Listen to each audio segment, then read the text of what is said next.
സ്വർണമുട്ട. ഒരു ഗ്രാമത്തിൽ ഒരു കൃഷിക്കാരൻ ജീവിച്ചിരുന്നു.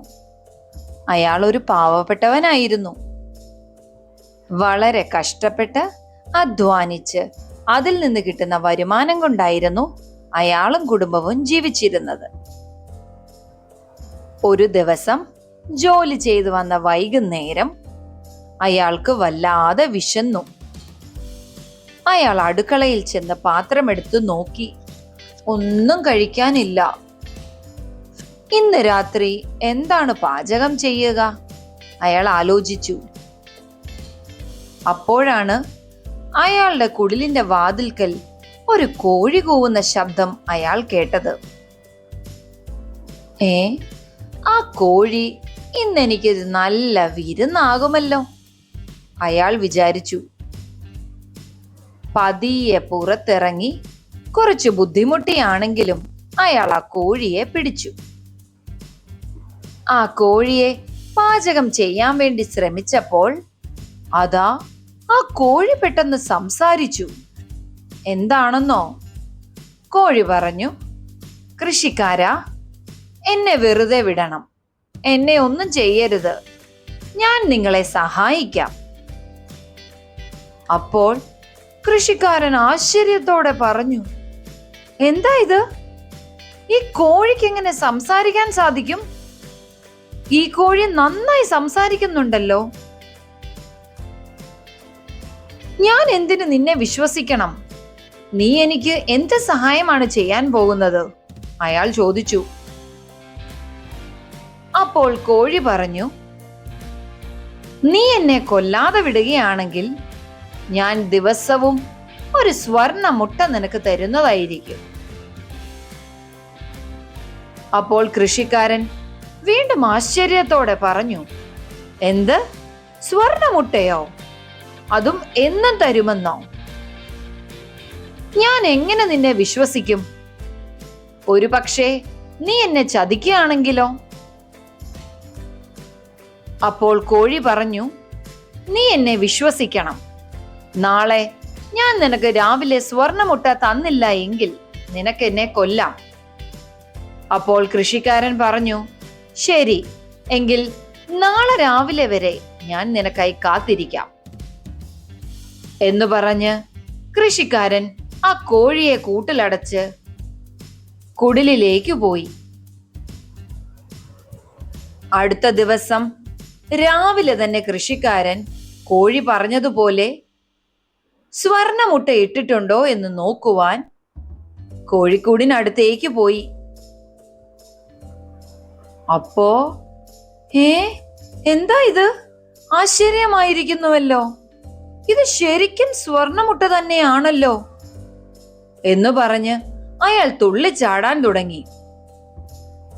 ഇത് ഞാൻ ചന്തയിൽ കൊണ്ടുപോയി വിൽക്കും, എനിക്ക് നല്ല കാശും കിട്ടും എന്ന് പറഞ്ഞ് അയാൾ ആ മുട്ടയും എടുത്തുകൊണ്ട് ചന്തയിലേക്ക് വിൽക്കാനായി ഓടി. അവിടെ എത്തി സ്വർണ മുട്ടയും കൊണ്ട് അയാൾ ലേലം തുടങ്ങി. ഇതൊരു അത്ഭുതமான മുട്ടയാണ്, സ്വർണ മുട്ടയാണ്, വാങ്ങിക്കോളൂ. ഇതൊരു അതിശയമായ സ്വർണമുട്ട, വേറെ എവിടെയും കിട്ടില്ല, നിങ്ങൾക്കിത് വാങ്ങിക്കോളൂ. ഇത് കേട്ട് എല്ലാവരും സ്വർണമുട്ട കാണുവാൻ അടുത്തുകൂടി. ഒരാൾ പറഞ്ഞു, ആ സ്വർണമുട്ട എനിക്ക് തന്നെ വേണം. എത്ര പൈസ വേണമെങ്കിലും ഞാൻ തരാം, അതെനിക്ക് തന്നെ തരണം. ഇത് കേട്ട കൃഷിക്കാരന് സന്തോഷമായി. അയാൾ പറഞ്ഞു, പേടിക്കേണ്ട, ഇത് നിങ്ങൾക്ക് മാത്രമുള്ളതാണ്, നിങ്ങൾക്ക് തന്നെ തരാം. നാളെയും ഇതുപോലെ മറ്റു മുട്ട ഞാൻ കൊണ്ടുവരാം, അപ്പോൾ മറ്റുള്ളവർക്കും തരാമല്ലോ. എല്ലാവരും കാത്തിരുന്നോളൂ എന്ന് പറഞ്ഞ് കൃഷിക്കാരൻ ആ സ്വർണമുട്ട വിറ്റ് നല്ലൊരു തുക സമ്പാദിച്ചു. പിറ്റേ ദിവസവും രാവിലെ എഴുന്നേറ്റ് കോഴി സ്വർണമുട്ട ഇട്ടിട്ടുണ്ടോ എന്ന് നോക്കാനായി കോഴിക്കൂടിനടുത്തേക്ക് പോയി. ആഹാ, അത്ഭുതം! ഇനിയും ഒരു സ്വർണമുട്ടയോ? ഇപ്പോൾ തന്നെ ഇത് വിറ്റ് കാശാക്കണം. അയാൾ സന്തോഷം കൊണ്ട് തുള്ളിച്ചാടി.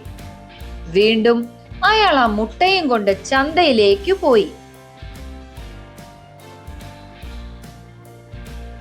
അതിശയമായ സ്വർണമുട്ട മേടിച്ചോളൂ, ഈ മുട്ട ഞാൻ വാങ്ങിക്കോളാം എന്ന് പറഞ്ഞ് ഒരു സ്ത്രീ പെട്ടെന്ന് മുൻപിലേക്ക് വന്നു. അങ്ങനെ ആ മുട്ടയും വിറ്റ് അയാൾ കാശ് വാങ്ങി. അങ്ങനെ ദിവസം തോറും ആ കോഴി സ്വർണമുട്ട കൊടുത്തുകൊണ്ടേയിരുന്നു. കോഴി കൊടുത്ത സ്വർണമുട്ടയും കൊണ്ട് ആ കൃഷിക്കാരൻ നിറയെ പണം സമ്പാദിച്ചുകൊണ്ടേയിരുന്നു. അങ്ങനെ അയാൾ ഒരു പണക്കാരനായി. കൂട്ടത്തിൽ അയാൾ ഒരു ഭയങ്കര അഹങ്കാരിയുമായി മാറി. ഒരിക്കൽ അദ്ദേഹം ചിന്തിച്ചു, ഓരോ ദിവസവും മുട്ട കൊണ്ടുപോയി വിൽക്കുവാൻ എനിക്ക് മടിയായി. അതുകൊണ്ട് ഞാൻ ഈ കോഴിയെ ഒന്ന് കൊന്ന് അതിന്റെ വയറ്റിലുള്ള എല്ലാ മുട്ടയും ഒന്നിച്ചെടുത്ത് ചന്തയിൽ കൊണ്ടുപോയി വിറ്റാലോ എന്നയാൾ ചിന്തിച്ചു. അങ്ങനെ അയാൾ ആ കോഴിയെ കൊല്ലുവാൻ തീരുമാനിച്ചു. ഒരു ദിവസം അയാൾ ആ കോഴിയെ കൊന്ന് അതിന്റെ വയറ് തുറന്നു നോക്കി. പക്ഷേ അയാൾക്കൊന്നും കിട്ടിയില്ല. അയാൾക്ക് തന്റെ തെറ്റു മനസ്സിലായി. സ്വർണമുട്ടയൊന്നും കാണുന്നില്ല. ഇതിനുള്ളിലുള്ള സ്വർണനിധി കാണുന്നില്ലല്ലോ. അയാൾ നിരാശനായി അവിടെ ഇരുന്ന് കരയാൻ തുടങ്ങി. കോഴിയെ കൊന്ന് കുറെ സ്വർണമുട്ട എടുക്കാമെന്ന് ഞാൻ വിചാരിച്ചു. ഇതെന്റെ അത്യാഗ്രഹം മൂലം നടന്നതാണ്. ഇനി എന്റെ കയ്യിൽ ഒന്നുമില്ലല്ലോ. എന്റെ തെറ്റാണ്, എനിക്ക് പറ്റിയ തെറ്റാണിത്. ഇതെന്റെ അത്യാഗ്രഹത്തിനുള്ള ശിക്ഷയാണ് എന്ന് പറഞ്ഞ് അയാൾ സങ്കടപ്പെട്ട് അവിടെ ഇരുന്നു. ഗുണപാഠം: അതെ, അത്യാഗ്രഹം നമ്മുടെ ജീവൻ നശിപ്പിക്കും. അത്യാഗ്രഹം ആപത്താണ്.